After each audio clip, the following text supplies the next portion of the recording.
Hello everyone. আহকচোন আজি আমি 5 মাৰ্চ 2025 অসম ট্ৰিবিউন নিউজপেপাৰখনৰ কিছু গুৰুত্বপূৰ্ণ তথ্য ডিসকাস কৰো। ইয়াৰ পিডিএফ বা অসম গভৰ্ণমেণ্টৰ আন কোনো এক্সামৰ বাবে আপোনালোকক যদি ফ্ৰী মেটেৰিয়েলছ বা ফ্ৰী গাইডেন্সৰ প্ৰয়োজন তলত দিয়া ডেসক্ৰিপচন বক্সৰ টেলিগ্ৰাম চেনেলৰ লিংকটো ইয়াতে ক্লিক কৰে। আহকচোন ষ্টাৰ্ট কৰো। আজিৰ প্ৰথমটো নিউজ হ'ল সুপ্ৰিম কোৰ্ট জাজ justice Nagarathna flags misuse of PIL। PIL হ'ল Public Interest Litigation যি কি কৰিব পাৰে which can be filed in a court for the protection of public interest. Any matter of public interest কি কৰিব পাৰো আমি হেয়া যদি ভালকে প্ৰমোট হোৱা নাই ফৰ এক্সাম্পল কৰবাত যদি violation against women হৈছে neglected children হৈ আছে non payment of minimum wages etc. এনেকুৱা বিভিন্ন ধৰণৰ কাম হৈছে যি public interestor against গৈ আছে তো for the protection of the public interest those public interest আমি কি কৰিব পাৰো court of law PIL file কৰিব পাৰো আৰু এই আৰ্টিকেলটো এই নিউজপেপাৰ ক্লিপিংটো কিহৰ ওপৰত দি আছে এই যি PIL ফাইল কৰাৰ যি আমাৰ অপৰচুনিটিটো আছে যি প্ৰভিজনটো আছে এটো বহুত মিসইউজ হয় তাৰ ওপৰতে জাস্টিস নাগাৰাত্নাই BV নাগাৰাত্নাই এই ৰিমাৰ্কটো দিছে এই ৰিমাৰ্কটোনো কি কৈছে চাও হক তেখেতে কৈছে যে এই পাব্লিক ইন্টাৰেষ্ট লিটিগেশ্যনৰ যি প্ৰভিজনটো ইমানেই মিসইউজ কৰা হয় যে ইয়াক অফেন সিন উইথ সাসপিশন মানে এতিয়া আজিকালি কি হৈছে ইয়াক সন্দেহৰ চকুৰে চোৱা হয় ইমানেই বেছি মিসইউজ কৰা হৈছে তো She described PIL as sometimes being paisa interest litigation মানে য'ত monetary gainor লুভত মানুহে কেতিয়াবা PIL ফাইল কৰে বা পাবলিসিটি ইন্টাৰেষ্ট লিটিগেশ্যন কেতিয়াবা পাবলিসিটিৰ কাৰণেও PIL ফাইল কৰে কেতিয়া কিছুমান যদি ইম্পৰ্টেন্ট সাপোজ ক্লাইমেট চেঞ্জৰতে বা কিছুমান হট টপিকত যদি মানুহে PIL ফাইল কৰে কি হয় মিডিয়াও বহুত এটেনশন দিয়ে মিডিয়া সোশ্যাল মিডিয়া বহুত এটেনশন দিয়ে তাৰ কাৰণে মানুহৰ কি হয় পাবলিসিটি হয় ফেম গেইন হয় তো তাৰ কাৰণেও মানুহে কি কৰে পাবলিসিটি তাৰ কাৰণেও মানুহে কি কৰে PIL ফাইল কৰে তাক কি কৈছে publicity interest litigation instead of public interest litigation কি কৰে publicity interest litigation next to private interest litigation কেতিয়াবা মানুহে private gainৰ কাৰণে selfish gainৰ কাৰণে নিজৰ ভালৰ কাৰণেও বা নিজৰ selfish motiveৰ কাৰণেও PIL ফাইল কৰে তো এই গিটা টাৰ্ম এই তিনটা টাৰ্মেদি PIL কি কৈছে তেখেতে ৰেফাৰ কৰিছে এটা হৈছে পইচা interest litigation publicity interest litigation and private interest litigation আমি PIL ৰ ইস্যুজ বা PIL ৰ ক্ৰিটিসিজমত এই তিনিটা টাৰ্ম আমি ইউজ কৰিব পাৰিম নেক্সট কি কৈছে the original purpose of PIL were meant to be virtuous weapon for the weak তো PIL কি কৈছে the original purpose PIL First introduce कर original purpose কি আছিলে এইটো জি মানু vulnerable জি মানু weak সব মানু তো কোৰ্টত গৈ কেস ফাইল কৰিব নোৱাৰে হয়নে তো জি মানু weak তাৰ কাৰণে এটা virtuous weapon type a PIL to বনোৱা হৈছিলে আৰু কি কৈছে it would act as a tool for holding the state accountable তো stateক publicৰ আগত একাউন্টেবল কৰাৰ বাবে এই PIL টো প্ৰথম ইন্ট্ৰোডিউস কৰা হৈছিল কিন্তু কি হৈছে এতিয়া এই PIL ইমানেই মিসইউজ হৈছে ই কি বনি পৰিছে পেছা ইন্টাৰেষ্ট লিটিগেশ্যন হৈ পৰিছে বা পাবলিসিটি ইন্টাৰেষ্ট লিটিগেশ্যন অৰ প্ৰাইভেট ইন্টাৰেষ্ট লিটিগেশ্যন হৈ পৰিছে তেখেতে নেক্সট কৈছে যে she emphasized the genuine public interest or social action litigation instead of misuse PIL তেখেতে কৈছে যে মানুহে এৱাৰ হ'ব লাগে মানুহ জাগ্ৰত হ'ব লাগে যে পাব্লিক ইন্টাৰেষ্ট লিটিগেশ্যন PIL অকল social interest বা পাব্লিকৰ ইন্টাৰেষ্ট প্ৰমোট কৰিবলৈহে ইউজ কৰিব লাগে instead of misusing for private gains এই যে PIL ৰ মিসইউজৰ যি ৰিমাৰ্কটো জাস্টিস নাগাৰাত্নাই কেতিয়া দিছিলে 𝒂𝒏𝒔 নামৰ এজন লিগেল স্কলাৰে কি কৰিছিলে তেখেতে এখন বুক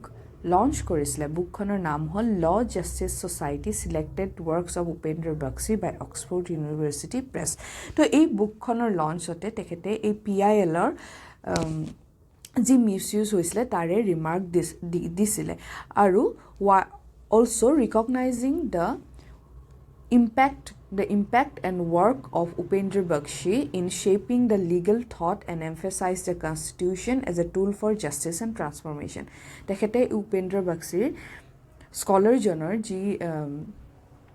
যি ল'ৰ প্ৰতি বা লিগেল থটৰ প্ৰতি যি কণ্ট্ৰিবিউশ্যন আছে তাকে ৰিকগনাইজ কৰি তেখেতে কৈছিলে যে মানে জাষ্টিছ গৰাকীয়ে ৰিমাৰ্ক দিয়ে যে কনষ্টিটিউশ্যন কি হ'ল constitution is a tool of justice and transformation এয়া কোনো মিছ ইউজ বা প্ৰাইভেট ইণ্টাৰেষ্ট প্ৰমোট কৰাৰ কাৰণে নহয় ৰাদাৰ constitution aims to promote the interest of the public, welfare of the public and welfare of the vulnerable section. তো তেখেতৰ এই ৰিমাৰ্কৰ দ্বাৰা এইটোৱে মেছেজ দিব বিচাৰিছে নেক্সট নিউজটো হ'ল চাইল্ড লেবাৰৰ ওপৰত এইটো এটা চাইল্ড লেবাৰৰ ওপৰত এটা ডাটা দিয়া হৈছে সৰু নিউজ এটা 862 child laborers rescued last year in the state. Assam State Commission for Protection of Child Rights received 253 cases across various categories in the past year, and out of which 116 were resolved, while 137 cases remains pending. তো ইয়াত কি কোৱা হৈছে Assam State Commission for Protection of Child Rights along with District Child Labor Task Force কি কৰিছে 862টা child labour বা শিশু শ্ৰমিক অসমৰ বিভিন্ন প্ৰান্তৰ পৰা ৰেস্কিউ কৰিছে ইন দ্য লাষ্ট ইয়েৰ তো যোৱা বছৰ জানুৱাৰীৰ পৰা ডিচেম্বৰলৈকে টোটেল 862টা চাইল্ড লেবাৰ বা শিশু শ্ৰমিক অসমৰ বিভিন্ন প্ৰান্তৰ পৰা ৰেস্কিউ কৰা হৈছে আৰু ইয়াত এই ডাটাটো ইম্পৰ্টেণ্ট যিহেতু আমি জানো অসম গভৰ্ণমেণ্টে বিভিন্ন মেজাৰ্ছ লৈছে against protection of child labour and against child marriage তো ইয়াত এই ডাটাটো অতিকৈ ইম্পৰ্টেণ্ট নেক্সট নিউজটো হ'ল impact of exotic fish species in Assam তো এক্সটিক ফিছ স্পেচিছ মানে যেতিয়া কোনোবা এক্সটিক স্পেচিছ মানে যেতিয়া কিবা এটা স্পেচিছ কি কয় লোকেল স্পেচিছৰ বাহিৰৰ পৰা আনি পিনাই লোকেল এনভাইৰনমেণ্টত ইন্ট্ৰডিউচ কৰা হয় তেতিয়া এই এক্সটিক স্পেচিছবোৰে কি কৰে এই লোকেল স্পেচিছবোৰক বহুতো কম্পিটিশ্যন দিয়াৰ ফলত কি হয় এই লোকেল স্পেচিছবোৰ আউটনাম্বাৰ হৈ যায় আৰু তাৰ বাবে কি হয় এই বায়োডাইভাৰ্চিটিবোৰ যি লোকেল বায়োডাইভাৰ্চিটি হেয়া ডেঞ্জাৰত পৰে বা থ্ৰেটেন হয় তাকে এই মাছৰ ক্ষেত্ৰত তাকে এই এক্সটিক ফিছ স্পেচিছবোৰে অসমৰ লোকেল মাছবোৰক কেনেকৈনো ইমান থ্ৰেটেন কৰিছে তাকে আমি চাওঁ হওক এইবোৰ অলপ ডাটা দিয়া হৈছে national importance of fisheries and aquaculture fishery contributes significantly to food production, export earnings and economic growth. Over 15 million people are engaged at the primary level and with many more involved in the sector. Yet কোৱা হৈছে যে কমেও 15 million people are engaged in primary level মানে 15 million people মাছ ধৰা আমাৰ মাছুৱে আছে 15 million people আৰু তেখেতলোকে মাছ ধৰাৰ পৰা আৰম্ভ কৰি বিভিন্ন ধৰণৰ প্ৰাইমেৰী এক্টিভিটি জড়িত আছে ফিচাৰী সেক্টৰৰ বিভিন্ন প্ৰাইমেৰী এক্টিভিটিজত জড়িত আছে আৰু কি কৈছে fish production increase 18-fold from 7.5 lakh tons in 1950 to 135 lakh tons currently. So, fish production 18 times increase hoise etialoi 7.5 lakh tons asle 1950 etia 135 lakh tons palege. Aru ki koise sahok fishery sector contributes 1.04% to India's GDP and 5.34% to India's agriculture GDP. To ei duta data otikoi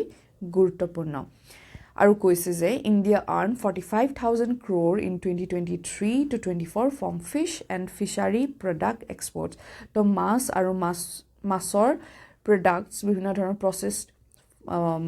processed food মানে export কৰি ইণ্ডিয়াই 45,000 crore last yearত income কৰিছে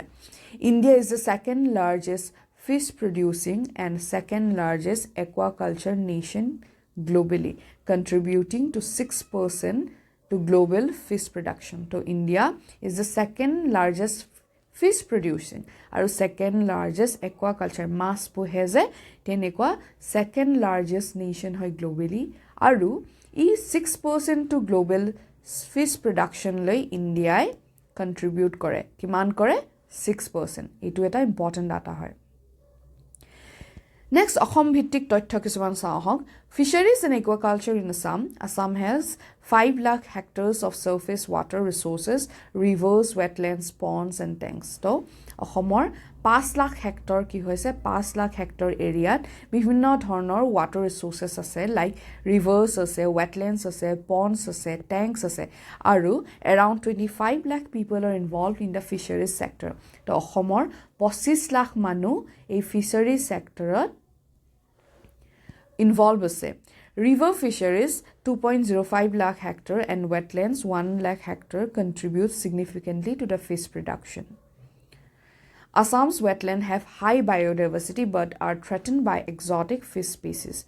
currently fish production from the wetland is 250 to 400 kg per hectare per year has the potential to exceed to 1500 kg per hectare per year. তো কৈছে যে অসমৰ বহুত potential আছে এতিয়া তো আমি কিমান প্ৰডিউস কৰো 250 to 400 kg per hectare per year আমি প্ৰডিউস কৰো আৰু কিমান ক্যাপাসিটি আছে বুলি কৈছে 1500 kg per hectare per year আমাৰ ইমান বেছি ক্যাপাবিলিটি হৈছে বাট তাত আমাৰ ফিশ প্ৰডাকশনত এটা প্ৰবলেম দেখা গৈছে হেয়া হৈছে কি Due to introduction of exotic fish species in Assam's biodiversity কি হৈছে আমাৰ যি wetlander biodiversity বুৰ local biodiversity কি হৈছে threaten হৈছে আৰু কি কৈছে চাও হক Concerns over exotic and invasive fish species Legal exotic species legally কি exotic species allow আছে silver carp grass carp common carp boosted aquaculture since 1950s aquaculture মানে মানুহে যেতিয়া ফিশাৰী বনায় মাছ মানে বিশেষকৈ মাছটো পোহে মানে মাছ খানা ফুড সুড দি মাছ যেতিয়া মানুহে মাছ যেতিয়া পোহে হেতুকে aquaculture বুলি কয় ফিশাৰী যে গহে মানুহে ফিশাৰী যে বনায় হেয়াই হল aquaculture তো কৈছে silver carp grass carp common carp এইবোৰ aquaculture যেতিয়া 1950s ৰ পৰা ইন্ট্ৰোডিউস হল অসমৰ aquaculture লাহে লাহে বাহি আহিব ধৰিলে কিন্তু ইয়াত এটা প্ৰবলেম হল legal বুৰৰ লগতে কিছুমান illegal invasive speciesও introduce কৰা হল invasive species মানে কি হয় কিছুমান এনেকুৱা species আছে যোনবোৰে local biodiversity বুৰ outnumber কৰি দিয়ে মানে local biodiversity বুৰ কমাই দিয়ে হিহঁতে মানে ইমানে ধৰক ফুডৰ পৰা আৰম্ভ কৰি ইমানে competition grow কৰে তো local species বুৰ হেবোৰ কমি যায় তো কি হয় চাওচোন African catfish like Thai magur বুলি কোৱা হয় African catfish big head carp এটো big head carp হয় এটো Thai magur হয় পাকু suckerfish and tilapia are introduced illegally mainly from West Bengal to West Bengal or পৰা এই ধৰণৰ illegal invasive species অসমত introduce কৰা হয় illegally তো কি problem হয় তাৰ কাৰণে চাও হক environmental threats from exotic species are exotic species outcompete the native species তো ইমানেই competition দিয়ে যে native species বোৰ নাইকিয়া হৈ যায় disrupt the ecosystem যেটা outnumber কৰে ecosystem to disrupt কৰে introduce pathogens এইটো হল tilapia তো কি হল এই যে মাছবোৰত কি হয় বাহিৰৰ পৰা অহা মাছবোৰত কিছুমান হিহঁতৰ নিজৰ কিছুমান বেমাৰ থাকে যি আমাৰ লোকেল মাছবোৰক যদি হৈ যায় তেতিয়া মাছবোৰ মানে মৰি যায় নাম্বাৰবোৰ কমি যায় তো নতুন বেমাৰ এই এক্সোটিক স্পেচিছবোৰ ইন্ট্ৰোডিউস কৰিছে তাৰ বাবে কি হৈছে আমাৰ যি লোকেল ফিশবোৰ তাৰ ইমিউনিটি বা ৰেজিস্ট্যান্স নাই তাৰ বাবে হিহঁতৰ পপুলেশনত এফেক্ট কৰিছে and it alters the aquatic habitats tilapia infestation illegal tilapia farming has led to severe infestation in ponds and natural water bodies to ki hoy jetia dhorok banpani hoy borukhonor seasonot jetia pani ইটু পুখুৰীৰ পৰা হিটু পুখুৰীৰ পৰা wetlands বোৰ যেটা পানী মিলি যায় হয় না একাকাৰ হৈ যায় তেতিয়া এই যি লোকেলি ধৰক প্ৰাইভেটলি কোনবাই যদি মাছ পুহি আছে ইলিগেল ইনভেসিভ স্পেচিছ পুহি আছে তো এইবোৰ বেলেগ wetland বা বেলেগ river systemৰ লগত মিলি যায় তেতিয়া কি হয় যি local species বোৰ হয় তাক threaten কৰে তো তাৰে এটা problem হৈছে tilapia infestation illegal tilapia farming has led to severe infestation in ponds natural water bodies regulatory weakness an eta problem ki hoise regulatory weakness lack of strong lack of strong policies allows exotic species to spread, affecting Assam's fishery and biodiversity. কি কৈছে যেহেতু আমাৰ regulatory framework বহুত weak হয় আৰু strong policies যেহেতু মাছৰ ক্ষেত্ৰত illegal exotic species allow কি allow আছে কি allow নাই তাৰ ওপৰত যেহেতু আমাৰ বহুতো কম ল আৰু মানে ষ্ট্ৰং ল নাই বা পলিচিছ নাই সেই কাৰণে কি হৈছে এই এক্সোটিক স্পেচিছবোৰ ইলিগেলি আহি অসমৰ ফিচাৰী আৰু বায়োডাইভাৰ্চিটিক বিপদত পেলাইছে কল ফৰ একশ্যন কি লাগে আমাক ৱে forward strict regulation lage strict regulation needed to control the exotic species and prevent biodiversity loss to amak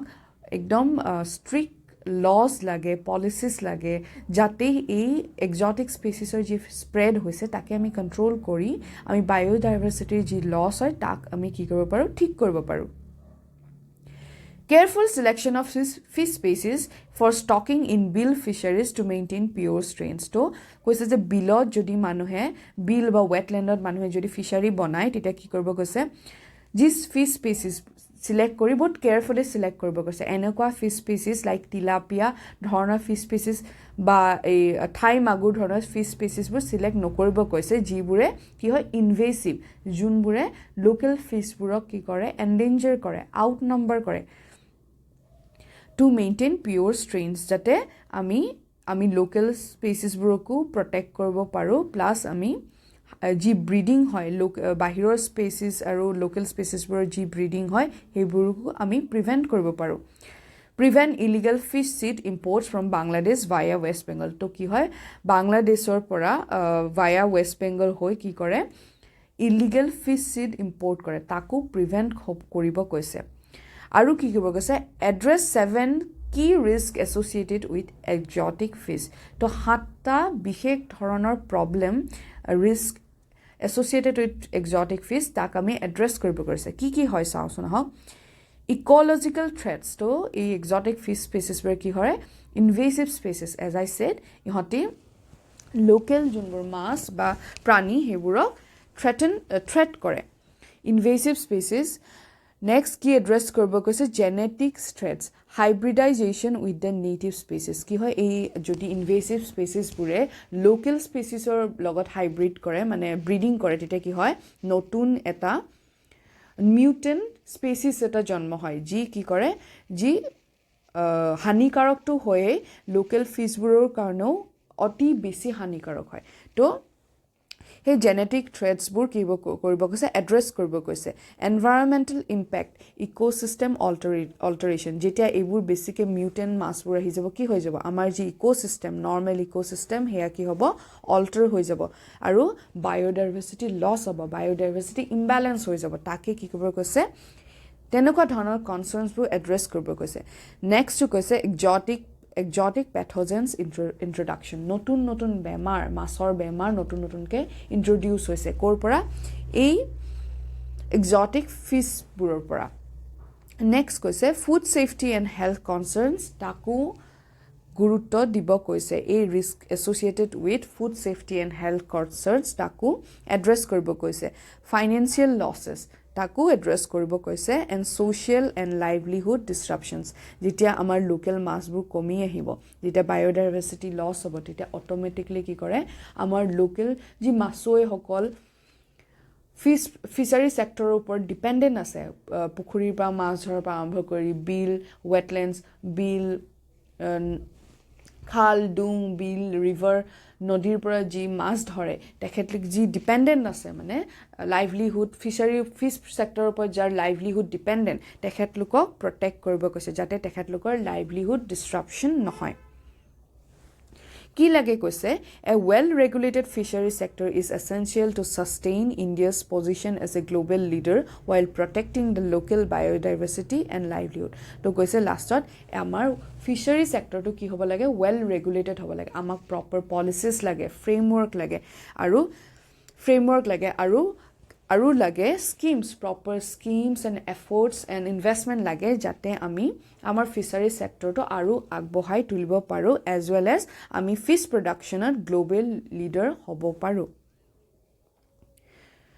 তো ইয়াৰ PDF বা অসম গভৰ্ণমেণ্টৰ আন কোনো এক্সামৰ বাবে আপোনালোকক যদি ফ্ৰী মেটেৰিয়েলছ বা ফ্ৰী গাইডেন্সৰ প্ৰয়োজন তলত দিয়া ডেছক্ৰিপশ্যন বক্সৰ টেলিগ্ৰাম চেনেলৰ লিংকটো যাতে ক্লিক কৰে আজিৰ এই ডিছকাশ্যনটো ইয়াতে সমাপ্ত থ্যাংক ইউ ফৰ লিসনিং